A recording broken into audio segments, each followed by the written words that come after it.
इतिहासावरचं जे आवरण आहे ना ते दूर सारून आत दडपलेल्या सत्याचा शोध घेणारी ही एक अस्वस्थ करणारी कहाणी आहे. चला, यातल्या 3 महत्वाच्या मुद्द्यांवर पटकन एक नजर टाकूया.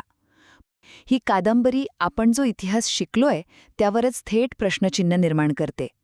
तिची नायिका आहे रझिया, जी एका फिल्म प्रोजेक्टवर काम करतेय आणि तिला कळतं की तिला शिकवलेला इतिहास आणि खरं वास्तव्यात खूप मोठी दरी आहे.